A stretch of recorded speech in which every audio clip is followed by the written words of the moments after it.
নামটা একটু বলতে পারবে প্রথমে? তানজিয়া আফরোজা। তানজিয়া আফরোজা, মানে আপনার ডাক নাম হচ্ছে তানজি? তানজিয়া। তানজিয়া, জি। ওকে। আচ্ছা, আমি ছোটবেলা থেকেই হাতের কাজে খুব মানে আকর্ষণ ছিল সবসময়। ছোটবেলা থেকে সেলাই এগুলোর প্রতি আমার খুব আকর্ষণ ছিল। তা আমার 18 বছর বয়সে তো বিয়ে হয়ে যায়। হ্যাঁ। কিন্তু বিয়ের পর থেকে আমার হাজবেন্ড সর্বাত্মক সাপোর্ট দিয়ে গেছে। ওই আমি হাতের কাজ করতাম, এগুলোর প্রতি সে খুব মানে সে খুব আমাকে ইন্সপায়ার করতো মানে সবসময়। আপনার লেখাপড়াটা কি বন্ধ হয়ে গেল বিয়ের পরে? না না, লেখাপড়া বন্ধ হয়নি। আপনি 18 মানে তখন কিসে পড়তেন? পলিটেকনিক্যালে ভর্তি হইছি তখন মাত্র। পলিটেকনিকে ভর্তি জি, জি, হয়েছেন জি। তখন ডিপ্লোমা করার জন্য? হ্যাঁ, হ্যাঁ, হ্যাঁ। আচ্ছা আচ্ছা, ওকে। তারপর ও কি করলো, আমাকে ঢাকাতেই রেখে দিল। কি করতো আপনার জামাই তখন? ও সবসময় বিজনেস করে। পলিটেকনিক্যাল শেষ করার পরপরই আমাদের একটা কোর্স কমপ্লিট ট্রেনিং হয়। সেখান থেকে আমরা ট্রেনিং এ গেলাম। আচ্ছা। ট্রেনিং থেকে বের হয়ে জবে ঢুকে গেলাম। আচ্ছা। এর মধ্যে আমার সংসারের কিছু নাই, মানে আমার হাজবেন্ড আমাকে সর্বাত্মক সাপোর্ট দিচ্ছে। ওকে ওকে।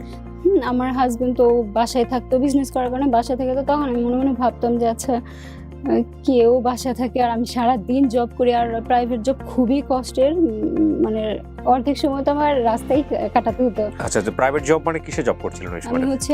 জুনিয়র আর্কিটেক্ট হিসেবে জব করতাম ওকে। ডিএইচএস এ। আপনি কত টাকা স্যালারি পেতেন ওই সময়টাতে? একেবারে ফার্স্টে তো 8,000। 8,000 টাকা। তারপরে জব করতাম, কিন্তু জবে তো 8,000 টাকা স্যালারি তো সবচেয়ে বড় কথা না। কথা হচ্ছে যে আমি স্যাটিসফাইড ছিলাম না কখনো। আমার তো যে হাতের কাজ করে আকর্ষণ, আমি আর আমি কিছু করতে চাইতাম যে যেটা করলে আমি মানে ভালো থাকি। হ্যাঁ, আর আমার হাজবেন্ড তো সবসময় পছন্দ করে এগুলো, যে জব করাটা কেমন। হ্যাঁ, ও পছন্দ করতো না অত, মানে সে বলতো যে তুমি কিছু করো, কিন্তু তার জন্য সারাদিন বাইরে থেকে এরকম না। কিন্তু আমি ট্রেনিং করতাম, বিভিন্ন জায়গায় কোর্স করতাম। অটোকেডের একটা কোর্স করলাম, বিভিন্ন ট্রেনিং সেন্টারে যেতাম, মানে আমি চাইতাম যে বাসায় বসেই কিছু করি। তখন তার এত কিছু বুঝতাম না ফ্রিল্যান্সিং কি। আবার কোর্স করতে ঢুকে গেলাম, মানে আমি বিভিন্ন জায়গায় শুধু কাজ শিখতাম। কাজ শিখতাম বলতে আমাদের 3D অটোকেড এগুলো শিখতাম, আর্কিটেকচারের বিভিন্ন কাজ শিখতাম। আচ্ছা।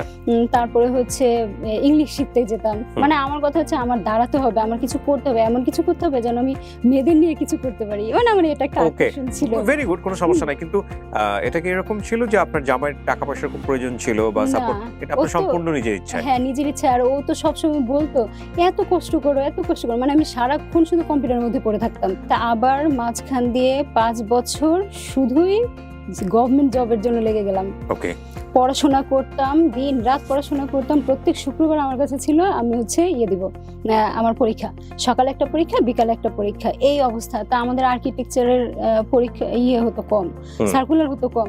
তো আমি বিভিন্ন অফিস সহকারী, অফিস সহায়ক বিভিন্ন পরীক্ষা দিতাম। তো এখান থেকে আমার একটা কনফিডেন্স চলে আসলো, আচ্ছা সরকারি জব তো হবে। তা আমি 5 বছর ইচ্ছা মতন ট্রাই করলাম। তো আমাদের ঘরে সবাই বলছে আচ্ছা তুমি যেটাতে আছো সেটাতেই থাকো, তুমি অন্যদিকে যেও না। আমি বলছি যে না, শুক্র শনিবার বন্ধ, আবার ম্যাটারনিটি ছুটি 6 মাস পর, আমি আমার হাজবেন্ডের সাথে ইজিলি টাইম দিতে পারবো। আবার বিভিন্ন অকেশনালি বন্ধ থাকে, প্রাইভেট এটা থাকে না। এই জন্য আমি জব ছেড়ে আমি কি করলাম, প্রাইভেট সরকারি জবের জন্য ইচ্ছা মতো পড়াশোনা করতেছি। প্রত্যেক শুক্রবারে পরীক্ষা দিচ্ছি, কিন্তু রিটেনে কি ভাইবা দিই। অনেক জায়গায় ভাইবা দিতে গেলে আমার অনেক স্যাররা বসে থাকে, ওনারা কি করে আমার সার্টিফিকেটগুলো আমাকে বলে এইভাবে ছুড়ে দেয়, বলে আপনার জন্য তো অনেক অন্য সেক্টর আছে, আপনাদের তো নিজস্ব সেক্টর আছে, এখানে কেন আসছেন? পরে বলতাম যে স্যার আমার গভর্নমেন্ট জব দরকার, আমাদের তো সার্কুলার কম হয়। আমি দিয়েছি, আমাদের আর্কিটেকচারের অনেক পরীক্ষায় দিয়েছি, কিন্তু হয়নি। পরে আর কি এক জায়গায় পরীক্ষা দিলাম, 29 জন আমরা ভাইবাতে টিকলাম। তো আমাদের 27 জন নিবে, সেখানে তো 100% আমার হয়ে যাবে। পরে কয়েকদিন পরে গিয়ে দেখি যে রেজাল্ট দিয়ে দিয়েছে, নিয়োগ হয়ে গেছে। আমি আপনাকে বাদ দিয়েছে? হ্যাঁ, মানে ওইখানে ঘুষ নিয়ে আর কি চাকরিটা হয়ে গেছিল। তো আপনি ঘুষ শুধু দেন নাই, আপনার চাকরি? আমি তো জানি না। আপনি জানেন? জানলে দিতেন? জানলে তো দিতাম, কারণ আমি তো অন্ধ হয়ে গেছিলাম। মানে যাই হোক, উনি ওনার অনেস্টি স্বীকার করেছে এখানে। আচ্ছা, না, ভিডিওটা আপনারা শেষ পর্যন্ত দেখবেন এবং দেখে আপনারা এটা অনেক কিছু উপলব্ধি করবেন, কারণ ওনার সিচুয়েশনে অনেক বাংলাদেশে অনেক নারী আছেন, অনেক মেয়েরাই আছে। কিসে ডিপ্লোমা করেছিলেন আপনি? আর্কিটেকচারে। আর্কিটেকচারের ডিপ্লোমা, এটা কতদিনের কোর্স? এটা 4 বছর কোর্স। আপনি 4 বছর কমপ্লিট করেছিলেন? হ্যাঁ, করে ওখান থেকে পাস করেছেন? কোথা থেকে আপনি পাস করেছেন? মহিলা পলিটেকনিক, ঢাকা আগারগাঁ। ওকে, ফাইন। তারপর কি হলো বলেন। হ্যাঁ, পরে যখন নাকি ভাবলাম যে আচ্ছা আমি ফ্রিল্যান্সিংটা শুরু করি, দেখি হয় কিনা। তা আমি যেহেতু ম্যাথসটা আল্লাহর মধ্যে ভালোভাবে শিখে ফেললাম, শেখার পরে আমি কি করলাম যে আমি একটা কাজ করে এমনি কাজ করে বিভিন্ন মানে ওই যে অফিসে করতাম স্যাররা করতো সেগুলোর প্ল্যান 2D দেখে দেখে আমি 3D করতাম। এমনি নিজেই 3D করতাম, 3D করে সেটা পোস্ট করলাম ফেসবুকে। পোস্ট করার পরে অনেকেই নক করলো যে ম্যাডাম আমার একটা কাজ করে দেন।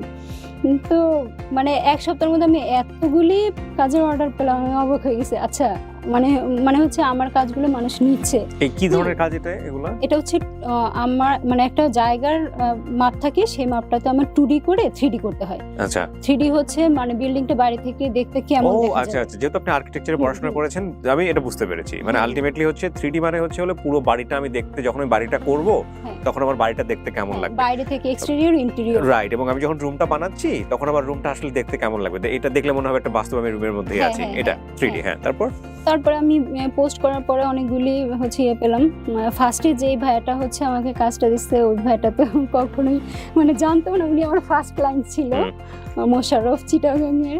তো উনি যখন আমাকে পেমেন্টটা অগ্রিম দিল, আমি জাস্ট ওই পেমেন্টটা আমি বিকাশের দোকানে আমি নিজে নিয়ে আসতে গেছি। আমি পুরো মানে আমার তো মুখ ঢাকা বোরখা পরা, আমি দিনের বেলা আমি রাস্তার মধ্যে কাঁদতে কাঁদতে আমি টাকাটা জাস্ট একটু পর পর আমি ধরতেছি আর কাঁদতেছি যে এটা আমার শুধু নিজের ইনকাম, মানে আমি এটা জব না। জব তো আমার অনেক কথা শুনে অনেক কিছু সহ্য করে নিয়ে আসতে হয়েছে, কিন্তু এটা তো আমি নিজে ইনকাম, মানে এটার বস আমি, এটা সবকিছু আমি। কত বছর আগের গল্প এটা? এটা হচ্ছে বেশি না ভাই, আমি 1 বছর ধরে শুরু করেছি। 1 বছর ধরে মাত্র? মানে প্রথম আপনার এই প্রথম ইনকাম মাত্র 1 বছর আগে আসছে? হ্যাঁ, মানে ফ্রিল্যান্সিং 1 বছর। আমি আসলে না অবাক হই, আর অবাক হওয়ার মতো জিনিসগুলোই আমি আসলে এখানে উপস্থাপন করি। আপনি শোনেন মাত্র 1 বছর, আর 1 বছর আগে যে মোটামুটি স্যান্ডেল ক্ষয় করেছে সে গল্প মোটামুটি বাংলাদেশের অনেক বেকার যুবকের, অনেক বেকার যুবতী নারীর, এ ব্যাপারে কোনো সন্দেহ নাই। কারণ আমরা পাশ করতে পারি, সেই যোগ্যতা বা সেই কোয়ালিটি হয়তো আমাদের নিজেদের জায়গা থেকে আছে, কিন্তু চাকরি আমরা পাবো ওই যে বলে না সরকারি চাকরি একটা শোনার, হ্যাঁ definitely it's a huge competition, but আপনি পাবেন তার কোনো নিশ্চয়তা নাই। আর এই চাকরির পেছনে ছোটাটাও আমার কাছে মনে হয় এই যুগে সেটা একটা চরম বোকামি ছাড়া কিছু না। কেন বলছি, আপনি সামনের দিকে আগান তারপরে বুঝতে পারবেন। হ্যাঁ, তারপর আচ্ছা, প্রথম ইনকাম কত টাকা ছিল? ওটা ছিল হচ্ছে আনুমানিক 4,500 টাকা। 4,500 টাকা, ওকে। একেবারে ফার্স্টে 4,500 টাকা ওনার হচ্ছে দোতলা একটা করে দিতে হবে, দোতলা না সরি 4 তলা একটা করে দিতে হবে। হ্যাঁ, 4 তলা হচ্ছে 2 সাইড, মানে একটা ভিউ কিন্তু 2টা সাইড দেখা যাবে। তো আমি করে দেওয়ার পরে ভাইয়া অনেক গাইড দিয়েছে, উনি সিভিল ইঞ্জিনিয়ার, তো উনি সিভিলরা ভালো বুঝে, তো অনেক কিছু বুঝে দেওয়ার পরে আমি একেবারে ওনার মতো করে দিচ্ছি। তো উনি খুব খুশি হয়ে আমাকে আবার এক্সট্রা একটা দিচ্ছে। তো তারপরে আমি ভাবলাম যে আচ্ছা আমি বাংলাদেশের কাজ তো পাচ্ছি, তারপরে তো পাওয়া শুরু আল্লাহর রহমতে, পাচ্ছি এখন তো আল্লাহর রহমতে অনেক ভালো। হ্যাঁ, ফেসবুক থেকেই আমার ভালো একটা আর্নিং আসতেছে। তো ভালো বলতে হচ্ছে আলহামদুলিল্লাহ অনেক ভালো। তারপরে ভাবলাম যে আচ্ছা মানে আমার হাজবেন্ডই বলতেছে আচ্ছা তুমি তো একটা সঠিক গাইডলাইন পাচ্ছ না, তুমি কাজ পারো কিন্তু তুমি তো সঠিক গাইডলাইন পাও না, কিভাবে কোথা থেকে ইনকাম করতে হবে, কিভাবে কি করতে হবে। বাইরের কান্ট্রি নাকি মানুষ কাজ করে, দেশের বাইরেও করা যায়। তো আমার ভাই তো গ্রাফিক্সের ছিল, তো আর আর্কিটেকচারের ছিল না যে ও আমাকে সেই ওয়েটা দেখাবে, ও বলতে পারে ফ্রিল্যান্সিং করো। তা আমি কি করলাম, মানে বলতাম যে তুমি একটু রিসার্চ করো। তো এই শিখনের কথা ওই ফার্স্টে বলছে, ওই আপনাকে খুঁজে বের করে দেয় আপনার হাজবেন্ড। দেখো এখানে হলে ভালোই হবে, কারণ মানে ওই রিভিউ দেখে আর কি বলতেছে। ও তো সারাক্ষণ দেখা গেছে বিজনেস করে, তো সারাক্ষণ ফ্রি থাকে, হ্যাঁ সারাক্ষণ হচ্ছে রিসার্চ করতেই পারে, টাইম আছে। তা আমার তো ওই টাইমটা না, আমি সারাক্ষণ ক্লায়েন্টের কাজই করি আর হচ্ছে শুধু স্কিল ডেভেলপ করি। মানে আমি ইউটিউব দেখতেছি, বিভিন্ন লার্নিং ভিডিওগুলো দেখতেছি, বিভিন্ন আবার অনলাইনে কোর্সও কিনেছি, এই ইন্ডিয়া থেকে বিভিন্ন কোর্স বের হয়, ওগুলো আবার আমি কিনি। হ্যাঁ, তো এরকম করে মানে আমার কথা হচ্ছে আমি ভালো কাজ পারলে অবশ্যই আমাকে মানুষ কাজ দিবে। তা আমি কোর্স করি, আবার হচ্ছে তারপরে ও হচ্ছে আমাকে এই শিখনের কথা বলার পরে আমি শিখনে মানে কিছু না ভেবে, আমার তো কোর্স করা একটা এখন হয়ে গেছে, নেশার মতো হয়ে গেছে। আচ্ছা আমি কোর্স করলে মনে হয় সাকসেস হবো। পরে হচ্ছে এই শিখনে ঢোকার পরে যে আমাদের ভাইয়া, উনি হচ্ছে আমাদের ট্রেনার, উনি মানে এমন সুন্দর করে মার্কেটিং আমাদের দেখালো। কি ট্রেনিং করেছেন, মানে কিসের জন্য ভর্তি হয়েছেন? Architectural freelancing master class. Freelancing master class, ওখানে আপনি আমি তো হচ্ছে আর্কিটেকচারের কাজটা পারি, আমি বুঝে গেছি, যেহেতু আমি ফেসবুকে সবার কাজ করে দিচ্ছি, তো আমি জানি যে বাংলাদেশি কাজগুলো কিভাবে করতে হয়, কিন্তু আমি বাইরের কাজগুলো তো জানি না। কিভাবে করতে হয়, এগুলো কিভাবে দিতে হয়, এই ওয়েটা আমি জানি না। পরে এজন্য হচ্ছে ফ্রিল্যান্সিং মাস্টার ক্লাসটা করলাম। করার পরে ভাইয়া হচ্ছে মানে বিহান্স বিভিন্ন প্রোফাইল কিভাবে ক্রিয়েট করতে হয়, বিহান্সে কিভাবে ক্লায়েন্ট আনতে হয়, ফাইবারে কি করতে হয়, সবকিছু মানে A to Z উনি দেখাই দিল। ওকে, হ্যাঁ, এত সুন্দর করে দেখালো। কত টাকাতে ভর্তি হয়েছিলেন কোর্সে? ওখানে হচ্ছে 2,500 টাকা ওই সময়টাতে 2,500 টাকা দিয়ে। আচ্ছা, তারপর তো হচ্ছে কটা ক্লাস করলেন? এখানে আমাদের 15টা 15টা ক্লাস 2,500 টাকা দিয়ে? এটা কি আপনার যেতে হতো নাকি ঘরে বসে? না আমরা হচ্ছে জুমে করতাম। ও, জুমে করতেন, মানে ঘরে বসে। হ্যাঁ, এরকম কোনো সমস্যা হতো না, লাইক আপনি যদি কোনো কারণে মিসিং হয়ে যান ওটা আপনি পরবর্তীতে ভিডিও পেতেন বা ডিটেইল পেতেন? না, ভিডিও হচ্ছে ক্লাস শেষেই দিয়ে আপলোড করে দিত। ওইটা যদি আপনারা যদি না থেকে থাকেন তাহলে আপনারা পরবর্তী থেকে বারবার দেখতে পারতেন। অনেকে তো প্রবলেম হয়, সিস্টেম। হ্যাঁ, অনেকে প্রবলেম হয়, দেখা যায় ক্লাস করতেও পারে না, কিন্তু সবাই করে। মানে এত একটা থাকে সবার ভিতরে যে আচ্ছা ক্লাসটা মিস দেওয়া যাবে না। একাডেমিক পড়াশোনা মনে হয় কি এত আকর্ষণ দিয়ে, এত আগ্রহ দিয়ে করে না। তো আমরা প্রতিদিন 11টা থেকে 10টা থেকে ক্লাস হতো, মানে আমাদের 1 ঘন্টার বাইরে 2 ঘন্টা 2.5 ঘন্টা চলে যেত। আমরা ক্লাস করতাম, আমার ভাইও আমাদের ক্লাস করাতো এরকম। তা আমি ভাবলাম যে আচ্ছা ক্লাসটা করে তো ভালোই লাগতেছে, তো ফাইবারে একটা অ্যাকাউন্ট খুলে ফেলি। ফাইবারে অ্যাকাউন্ট খুললাম, ফাইবার অ্যাকাউন্ট ক্রিয়েট করা দেখালো সবকিছু। তো ওইখান থেকে আমাকে হচ্ছে আমেরিকার একজন বায়ার, তো উনি আমাকে প্রথমে ওনার একটা রুম করতে হবে, স্টুডিওর মতন একটা করে দিতে হবে। পরে আমি আর বলি নাই, আমার যেহেতু ওইখানে গিগ ক্রিয়েট করতে হয়, মানে গিগ বলতে হচ্ছে আমার অনেকগুলি দোকান থাকবে, এই দোকান থেকে ওনারা পছন্দ করবে কোন প্যাকেজটা নিবে। তা আমি ওইখান থেকে একটা হচ্ছে $15 লেখা ছিল। $15 লেখা থাকার পরে উনি $15 ওই গিগের মধ্যে সে আমাকে $75 কাজ অর্ডার করলো। করার পরে তার কাজটা আমি একদিনই করে দিয়েছি, মানে সে আমাকে 2 দিন টাইম দেওয়ার পর আমি একদিনই করে দিয়েছি। আমার কাছে তো একদিন লাগেনি ভাই, আমার হচ্ছে 1.5 ঘন্টার কাজ এটা। হ্যাঁ, আমি একটা রুম ক্রিয়েট করা, সেটার ভেতরে হচ্ছে ইন্টেরিয়রটা ডেকোরেট করে দেওয়া। তা আমি $75 জায়গায় আমি ওনার কাজটা দিয়ে দিছি, দিয়ে আমি ওনাকে বারবার মেসেজ দিচ্ছি যে আমার কাজটা হয়ে গেছে। তো উনি আমার তো টাইম ওভার হয়ে যাচ্ছে, আমার নির্দিষ্ট টাইমের মধ্যে দেওয়া লাগবে। উনি পরের দিনও আসে না। পরের দিন আসে না, তো আমি মেসেজ দিয়ে আসছি। তো পরের দিন সে এসে, মানে সে লেট করছে, আমার কাজ তো আগেই হয়ে গেছে। পরের দিন সে এসে আমাকে এত সুন্দর একটা রিভিউ দিল, আবার হচ্ছে $75 সাথে আরো $25 টিপ দিল। ও, $100 হয়ে? হ্যাঁ, না $95 হলো। $75 সাথে কত দিয়েছে? 25, সরি $15 দিয়েছে। আচ্ছা, ঠিক আছে। অঙ্কে আমি খারাপ, কিন্তু এতটা না। 25 বলে ফেলছি যে। ওকে, ঠিক আছে, সমস্যা নাই। হ্যাঁ, $15 দেওয়ার পরে তারপরে গেল, আবার 2-3 দিন পরে উনি আবার আমাকে নক করলো। হ্যাঁ, ক্লায়েন্ট হ্যাপি থাকলে কিন্তু বারবার দিতে থাকে। হ্যাঁ, উনি আবার নক করলো। উনি কি করলো, আমাকে তখন জিজ্ঞেস করলো যে আমি কত চাই, ওনার কাজটার জন্য আমি কত চাই, আরেকটা কাজ। পরে আমি বললাম যে মানে ওনার ইচ্ছে, এরকম করে বললাম।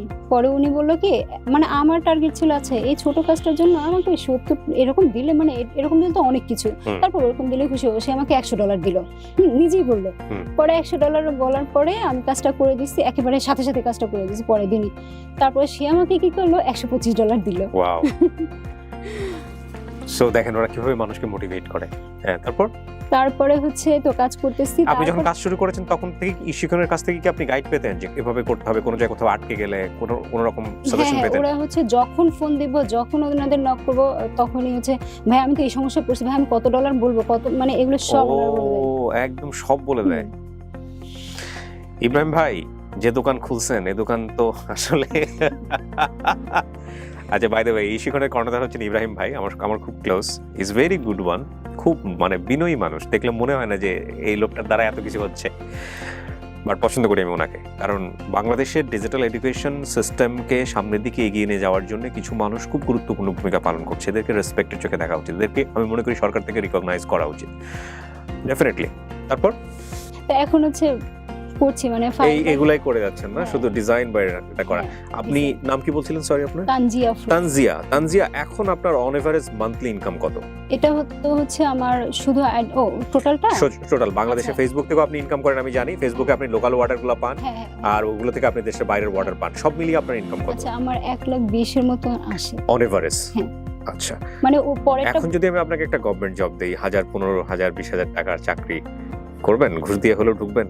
না ভাই, কারণ কি আমি হচ্ছে আচ্ছা, বলেন। হ্যাঁ, হাজবেন্ড অনেক স্যাটিসফাইড, বলে যে শোনো তুমি তো চাচ্ছিলে, যা চাচ্ছিলে আল্লাহ তার চেয়ে বেশি দিচ্ছে, তোমাকে শুকরিয়া করো। আর আমি তো অনেক কান্নাকাটি করতাম যে মানে আমার কিছু করতে হবে, আমি কিছু করতে চাই, আমি সারাক্ষণ শুধু এগুলি ভাবতাম। আমি আপনি নামাজ এক বছরে 1,20,000-এ চলে আসছেন, নামাজ পড়তেন, জি বলেন। হ্যাঁ, তারপর মানে সবসময় নামাজ নামাজ পড়ে পড়তাম, আল্লাহর কাছে বলতেন, বিউটিফুল। কান্নাকাটি করতাম। আপনি 1 বছরে শুরু করে 1,20,000-এ আসছেন। তা আপনার এই রেশিও, আপনার এই পারফরমেন্স যদি ঠিক থাকে, আপনার এটা যদি আরো বাড়ে ইনশাআল্লাহ, তাহলে এটা কত বড় জায়গায় যেতে পারে আগামী 3 বছরে বা 5 বছর পরে। This is তানজিয়া। আমি এটাই বলতে চাচ্ছি আপনাদেরকে যে তানজিয়ার মতো অসংখ্য মেয়ে বাংলাদেশের বিভিন্ন জায়গাতে আছেন। শুধু একটু ইন্টারনেট কানেকশনের ব্যবস্থা করেন আর প্রপার একটা জায়গা থেকে আপনারা শেখেন। এই শিখনের এরকম অসংখ্য স্টোরি আছে। আমি কিছু কিছু স্টোরি আপনাদের কাছে নিয়ে আসব। এই ভিডিওতে আরও 2 জন যুক্ত হবে একটু পরেই। আমি আরেকজনকে এখন কানেক্ট করব এবং ডেফিনেটলি আমি মনে করি যে এই শিখন যে চেষ্টাটা করে যাচ্ছে সেটাতে আপনি যদি ইনভলভ হন, সেখান থেকে যদি কিছু বেনিফিটেড হন, শুধুমাত্র আপনি না, আপনার পুরো ফ্যামিলি বেনিফিটেড হবে।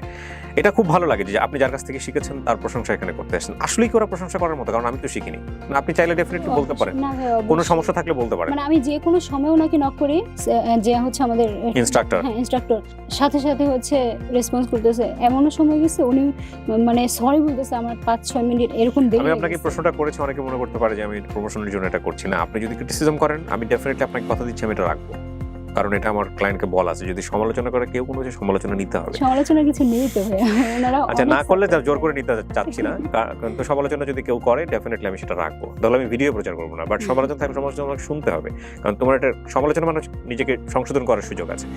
Wow, beautiful. আপনি 1,20,000 আছেন। আমি যত জানি টাকাটা ট্যাক্সও দিতে হয় না সরকারকে, এবং এটা তো আমি মনে করি যে দেশের জন্য একটা অনেক বড় সাপোর্ট, কারণ আপনি ডলারটা দেশের বাইরে থেকে ইনকাম করে দেশে কন্ট্রিবিউট করতেছেন, তাই না? জি। So, দেশের ইকোনমির জন্য কিন্তু এই ছেলেমেয়েরা, আপনার কোনো আইডিয়া আছে সরকার থেকে যে আইডিটা দেওয়া হয়েছে ফ্রিল্যান্সারদের জন্য? না, করা হয়নি? 1 বছর ধরে মাত্র শুরু করলাম। ও, আপনার তো বয়স লাগবে, 2 বছর বা 3 বছর এরকম একটা আমি বয়স আরো লাগে। এক্সপার্ট হয়ে আর একটু সময় থ্যাংক ইউ সো মাচ। তো যারা আপনার মতো আছে তাদের জন্য আপনি কি বলবেন? সবারই উচিত ধৈর্য ধরে কাজ শেখা, আর হচ্ছে মানে একটা সঠিক গাইডলাইন পেলে যে কোনো কাজ সহজ হয়ে যায়।